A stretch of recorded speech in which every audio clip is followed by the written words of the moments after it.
So what is musical expression? Well, it's the difference between this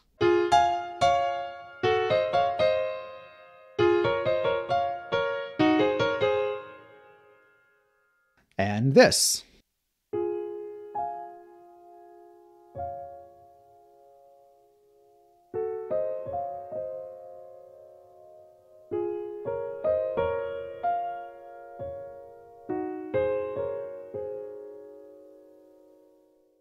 Now, what was the difference right there? It was all the same notes. It's the exact same notes. The only thing that was different was how hard I hit the notes, how long I held the notes down, and when I hit them. Other than that, it was identical. Now, you might want to say, okay, well, you also were using the pedal. Well, the pedal is just affecting how long the notes sustain, and that falls under the second category, how long the notes are held for. That's it. And when we get to piano, the difference between me playing something and Vladimir Ashkenazy, iconic, legendary pianist, is just those factors. And so that should tell us that just these few factors control a massive amount of what makes music expressive, emotional, passionate, and feel alive. So element of musical expression number 1 is dynamics, which put crudely is the difference from loud to soft and soft to loud.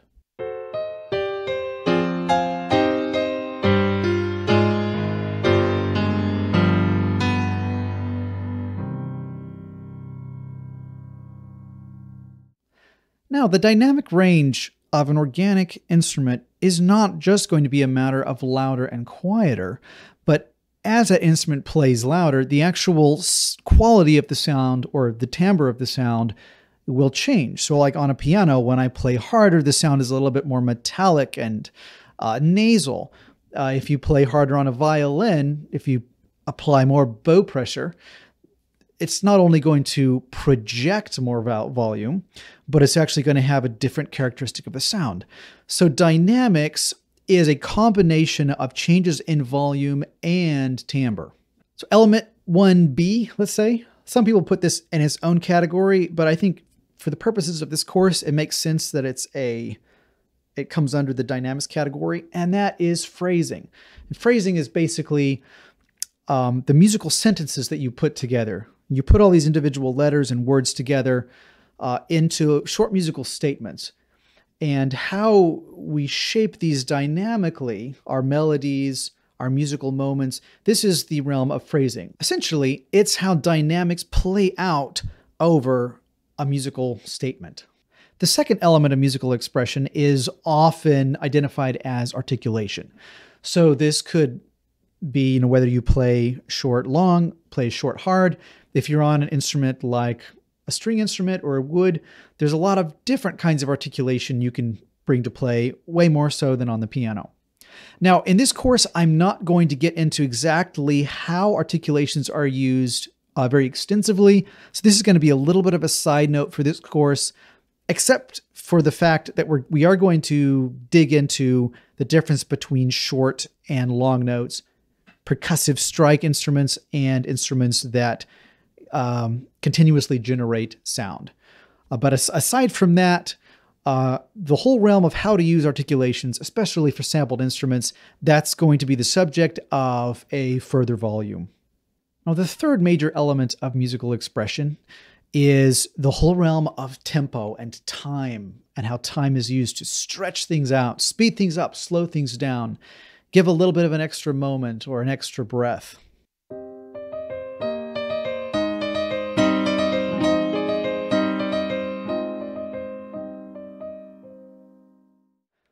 Tempo is the speed of play, basically, which can be static or it can be fluid.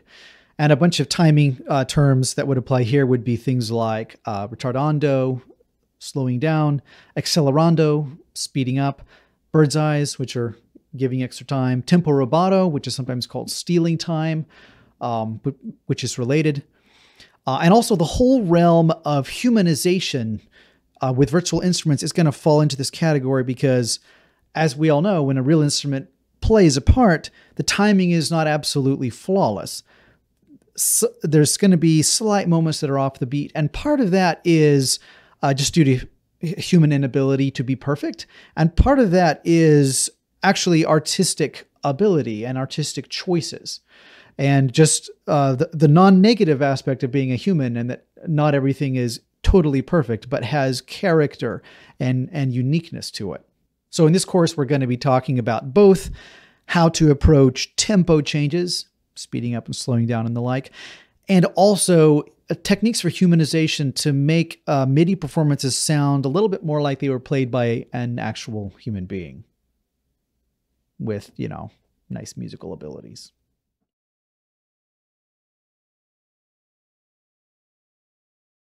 There are basically two types of instruments from an expression and dynamics perspective. The first type is instruments that generate sound with a hit or a strike. And as soon as that strike happens, then there's nothing that generates sound after that. Just the sound will continue to reverberate or echo out if you have some reverb on it. And that'll be instruments like piano, mallets, pizzicato strings that pluck, percussion, and things like that. The second category of instruments is instruments that generate sound continuously, like voice, strings, winds, brass. And the major difference here is that these types of instruments can actually change the dynamics and the timbre in the middle of a note. And that additional parameter suddenly has a lot of implications dynamically and expressively. And because of this, the way these two types of instruments handle expression is going to be just a little bit different. With the first type of instrument, as we mentioned, expression is only going to be determined by what note you hit, how hard you hit it, and when you hit it. And that's basically it. And that's the difference between me playing a piece and some great legendary performer playing the exact same piano piece. It's just those very few parameters. Now, on piano or mallet or one of these other instruments in this category, if I want to make a dynamic shape like a swell, I'm going to have to do it by a series of continuous notes, like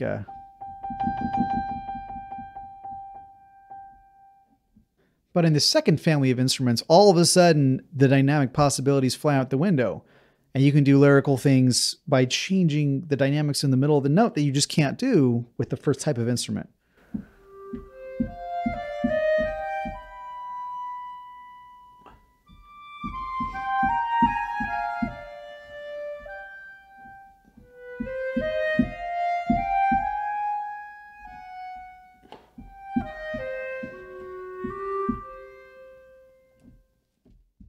These two instrument families, or these two ways of generating sound, correspond to the virtual instrument world with labels like shorts and longs, and terms like automation and velocity.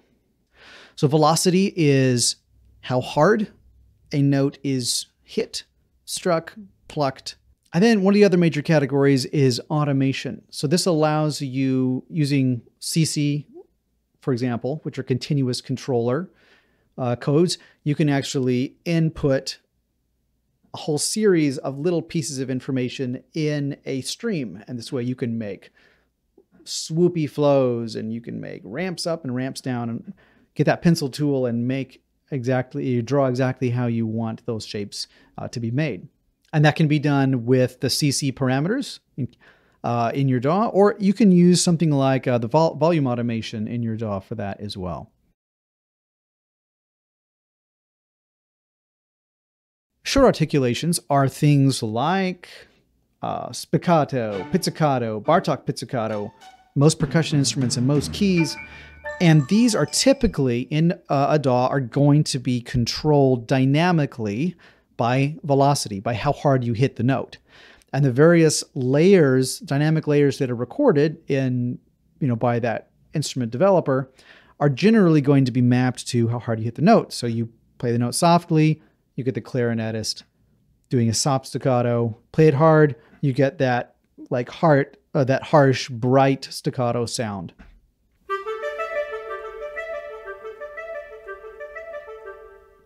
And then the other category is the longs. So that's going to be things like sustains, legatos, tremolos, trills, things like that. With these instruments, the dynamic is basically going to be controlled by automation of some type, usually CC codes. CC1 or CC11 are kind of the main ones that get applied to this.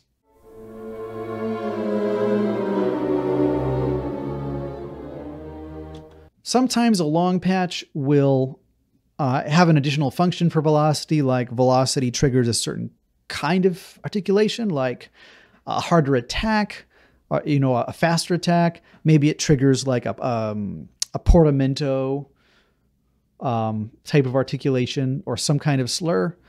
But by and large, because there are some exceptions to this, but velocity is what you're going to use to control the dynamic quality of short patches, and automation, specifically controller codes, number 1 and number 11, are going to be how you control the dynamic crossfades for long articulations.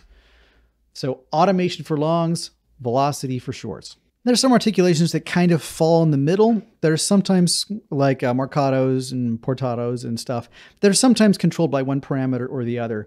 But basically understanding the distinction between shorts, velocity, longs, controller codes, that's relevant because once we get into the next part of this course, which is how to actually craft and make dynamic shapes, we're going to do them in different ways, whether they're velocity instruments or whether they're controller code instruments. This video lesson was made from content taken from an upcoming course of mine called Bringing Virtual Orchestra Music to Life, Volume 1, Expression, Dynamics, and Performance. In this course, I attempt to bridge the gap between musicality and technology by sharing in-depth techniques for applying timeless principles of musical expression to virtual orchestra instruments. If you're looking to level up the realism, authenticity, and lifelikeness of your music, then consider checking out the link in the video or in the video description. Thanks for watching.